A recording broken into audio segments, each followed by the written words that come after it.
سال کی عمر ہو تصور کرو کہ کیا حال ہوگا. دلی اس وقت مرکز ہے. آپ جب پہنچے تو محفل میں وہاں پہنچے جہاں سب ملا بیٹھتے. ابو الفضل آیا, فیضی بھی آیا, دونوں بھائی.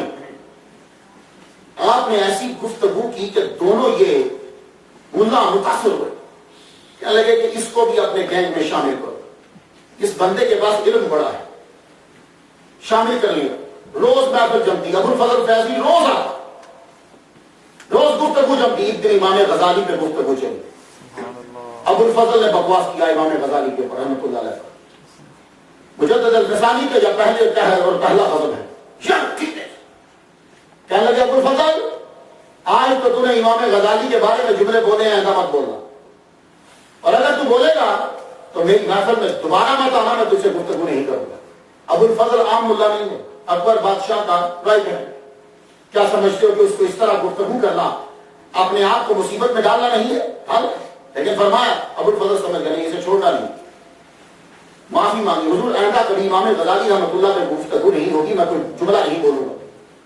کچھ دنوں کے بعد پھر گفتگو چل پڑی فلسفے پہ.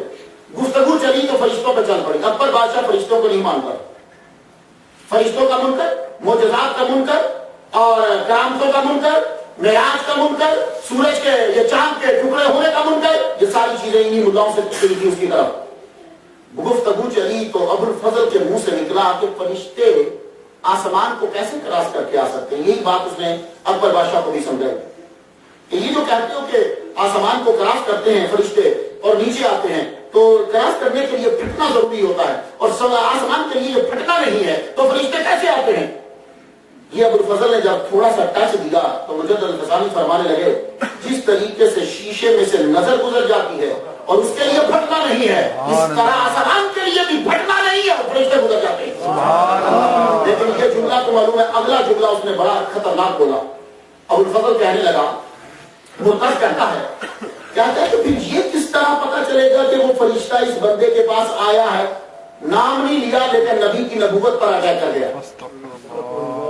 یہی وجہ ہے کہ اکبر بادشاہ کہاں کرتا تھا قرآن مخلوق ہے, قرآن متواتر نہیں ہے, اور یہ الہامی کلام ہے, یہ ثابت کرنا محال ہے. یہ اکبر کہاں کرتا تھا. آپ یہ جملے سنتے جائیے.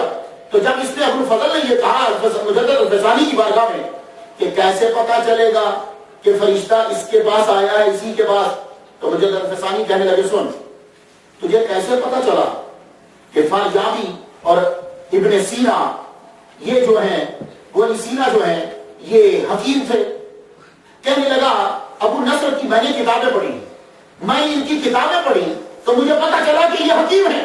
تو مجدد الفسانی کہنے لگے جب تو نے ان دو کی کتابیں پڑھی تو تجھے پتا چلا یہ حکیم ہے, تو ہم نے جب قرآن پڑھا تو پتا چلا جبرائیل محمد کے پاس آیا ہے. اللہ اکبر, یا رسول اللہ. قرآن کا لفظ بتاتا ہے کہ محمد صلی اللہ علیہ وسلم کے پاس جبریل آئے ہیں, اور سن ابو الفضل آج کے بعد میری محفل میں تو مت آنا, اب میں تیرے رب میں رسالہ لکھوں گا. آپ اس کے بعد آپ نے نبوت کے اس بات پر مجدد الفسانی نے رسالہ لکھا. تو دلی سے آپ اب چلے واپس, سرحد شریف آئے, کہنے لگے دل نہیں لگتا, یہاں کے ملا خراب ہو گئے, جو نبی کا ادب نہیں کرتا ان کے پاس کیا رہنا. واپس تشریف لا رہے